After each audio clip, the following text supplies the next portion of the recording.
This is the Glatt Properties Podcast, episode 13. My name is Bruce Gladhorn. I am your host. Let's get right into it. This episode is going to be a little bit of a rant rave, gang. I don't want to take up too much of your time. I already did on Monday. I went for a whole 15 minutes and some change. Oh my God, who has 15 minutes to sit down and listen to some idiot talk on a computer with a microphone? Not me. Maybe you do. But anyway, I just want to get you guys in the right mindset and talk about reality. So we just did the numbers. Let's plan responsibly and realistically off of those numbers and everything that we do. Always be doing the numbers. Always do the numbers until you can do it in your sleep. Call your insurance person. Get a quote. Call your lender. Get the price for the note. Get all these numbers down into a spreadsheet. Boom, boom, boom, boom, boom. A good, competent lender will understand what you're doing and you're planning for the long term. Don't hesitate to educate the lender on your plans and your goals on what you want to do. They will help you out the best way that they can. Always remember, your lender's job is to approve you. They don't want to do anything else but get you approved for the loan. A lot of people hate the fact that the lenders are always asking for X, Y, and Z, blah, blah, blah, blah, blah. What's more important to you? Not giving the lender the paperwork or not buying the home? Let me rephrase that. What is more difficult for you?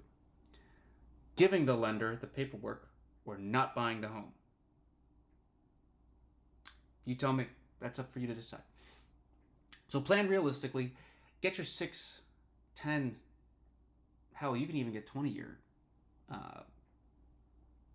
roadmap to success down on a piece of paper. $500 a month times 12 is $6,000 a year. Times that by 10, that's $60,000 over the next 10 years. Over the next decade, you make $60,000 in cash flow without any rental increases.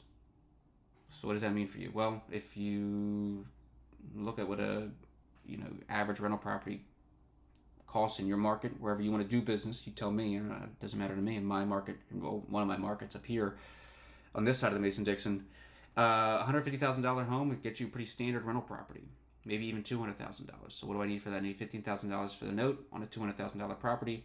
That's about $30,000 plus a little closing costs. Boom, boom, boom, boom, boom. That means if I don't do anything, if I don't add to it, in 5 years, that property will be cash flowing similar to the rate at which it would cost me to buy that next property. Adjust for inflation, adjust for a little bit of this, some damages, blah, blah, blah. What do you know? You have another property in every 5 years. If you buy a property every 5 years for the rest of your life, you tell me, how many properties does that bring you until the average age that people kick the bucket around here? I think it's about like 82 for men. If you're 30 years old, that's 50 years. Property every 5 years, that's 10 properties by the time they put you in a hole. And you can send them to your children as a thank you present for putting up with your old crotchety ass. Surprise, surprise. You can actually give your children something that they don't really have to pay that much taxes on. If you give them a wad of cash, they're going to have to pay taxes on that. The government's going to take that even though you worked your ass off for 80 years. The government's going to take that. So you tell me, who do you want to pay? You want to pay the senators or you want to pay your kids? Most people would say their kids. Some weirdos would say the government. That's fine. You can move to Russia.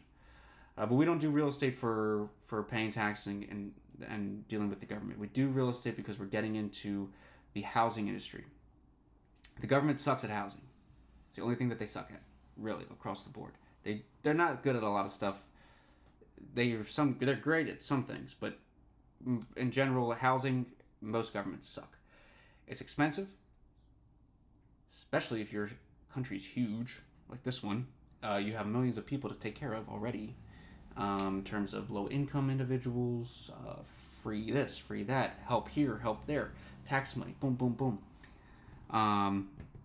It's just very expensive and difficult for the government. Hell, the government can't even police itself, so it definitely is not going to be able to put you up in a home that's up to anybody's standard. So that's why they outsource everything to the landlords. So you'll always have an industry if you're in real estate, just like if you're a truck driver. Until they have these machines and robots driving these trucks, you're always gonna have a job. Doctors, same thing. So you want to look at the real estate industry as a good retirement option. If you're just going to be a regular landlord, you're not going to try to make a business out of it. You're not going to try to make a lifestyle out of it. Just look at it as a business option for your retirement. Take control of your retirement a little bit.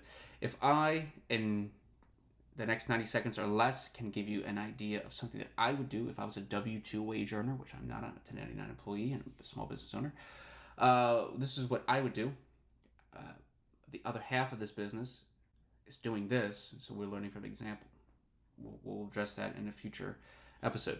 But what I would do is I would Contribute to your 401k the maximum that your employer is going to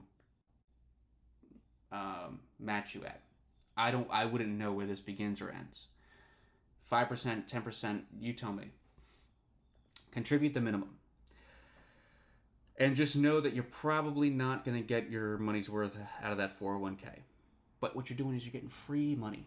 So half of everything that you make is what your employer paid for. So you might as well take it and enjoy it. Hell, the day you retire, cash out all that stuff and go buy another couple of rental properties. You're gonna make more money off of that anyway. And then with the rest of your money, put that in a savings account. Put 20, 30, 40, 50%, whatever you can afford comfortably to put towards buying either your first home or your first investment property. First home's usually a little bit cheaper.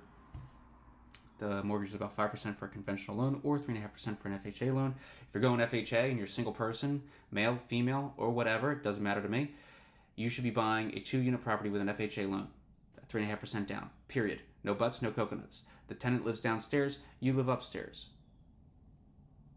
That's it and that's that. You should not be buying anything else other than that. Their rent is going to pay for the property's mortgage. You're going to bank all that money, you're going to save all that money, and you're going to go buy another house with that money. And then whenever you get a comfortable, rental income cash flow number that you're comfortable with, you go ahead and sell that 2-unit for probably 20-30% more if it's a couple years. And hopefully some other young, enterprising individual is going to come by and say, I want to buy the top unit, I'm going to rent at the bottom. Just something to take into consideration. If you don't want to do that, you want to buy your primary residence, and you qualify for a conventional loan, you can usually do that with a 5% down loan. But I would always suggest live below your means and invest as much of that pre-approval as you can. Use the bank's money to make you rich. Use the bank's money to make you rich. Please use the bank's money to make you rich. They want to make you rich. They need people that will make not only the bank money, but themselves money.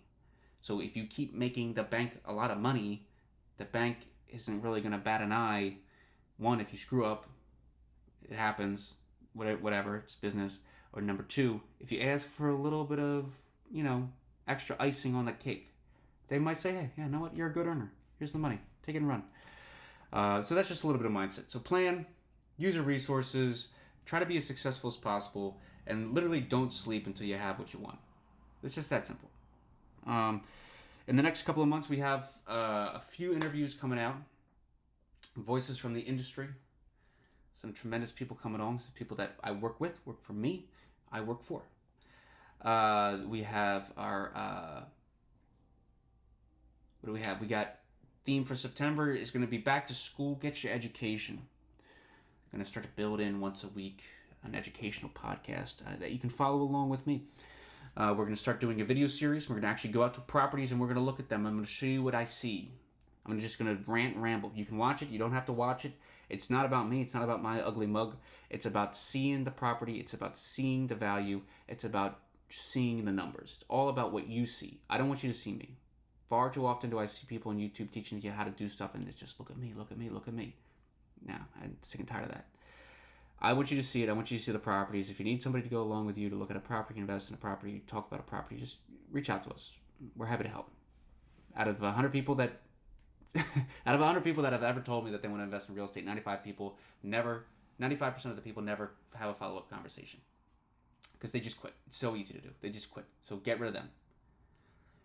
The remaining 4 of them never get their asses off the couch to go see the property. The last one may put an offer in. I don't know what the percentage of people that invest in real estate are, but it's a very, very small percentage. And I don't really think it has anything to do with age or demographic or lifestyle. I think it has everything to do with comfortability with risk. I think that's a big one. So, so we got September, education.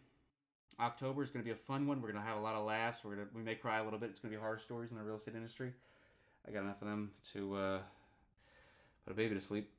And Thanksgiving is going to be all about what you're thankful for, what the real estate industry provided for you that you did not expect. December, it's about what are you giving back from your successes in the real estate industry.